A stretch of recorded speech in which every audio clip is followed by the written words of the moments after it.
Welcome friends. বকেয়া মহার্ঘ ভাতা অথবা বকেয়া মহার্ঘ ত্রাণ প্রসঙ্গে গ্র্যান্টিনেরের আজকে 6 এপ্রিল 2026 তারিখে ইউনিভার্সিটি ডিপার্টমেন্টের হায়ার এডুকেশনের পক্ষ থেকে বিজ্ঞপ্তি আমি সন্ধেবেলা আপনাদের সাথে শেয়ার করেছি।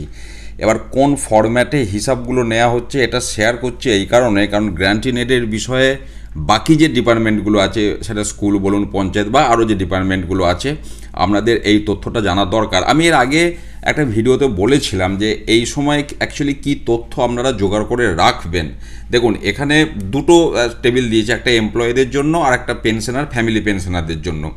তো এমপ্লয়ীদের জন্য যেমন আপনার এখানে নামটা উপরে গেল, বেশ। এবার 1/1/16 থেকে 31/12/19 এই যে 48 মাসের প্রত্যেক মাসে মাসে হিসাব দিতে হবে, অর্থাৎ একজন এমপ্লয়ের জন্য 48টা মাসের হিসাব, যদি পুরো সময়টা তিনি কর্মরত হন বা পেনশন, ফ্যামিলি পেনশন যাই বলি না কেন।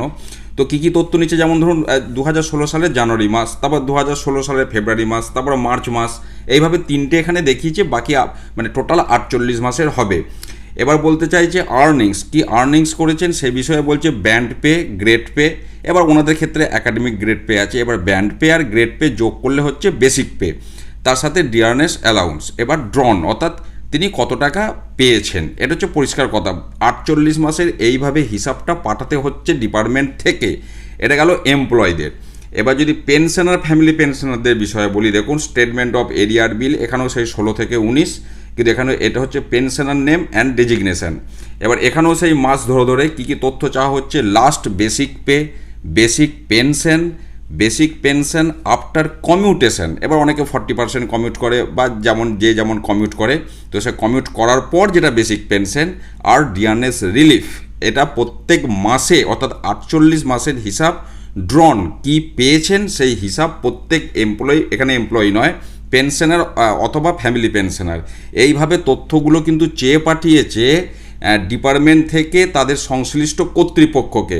এই ফরম্যাটে তথ্যগুলো দিলে তারপর হিসাব নিকাশ ভেরিফাই করে বকেয়া মহার্ঘ ভাতা বা মহার্ঘ ত্রাণ পাওয়ার বিষয় শুরু হবে। কিন্তু বিদ্যালয় বা অন্যান্য গ্র্যান্টিনেট ডিপার্টমেন্ট যাদের আছে তাদের এখনও শুরু হয়নি, সেটা আমি সন্ধ্যেবেলার ভিডিওতে বলেছি।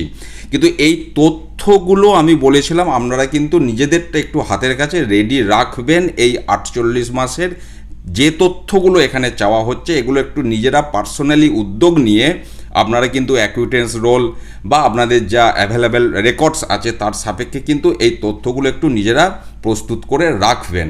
তারপর যখন সংশ্লিষ্ট ডিপার্টমেন্ট থেকে বিজ্ঞপ্তি দেবে সেই বিষয়ে আমি আলোচনা করব। ভালো থাকুন, সুস্থ থাকুন, ধন্যবাদ।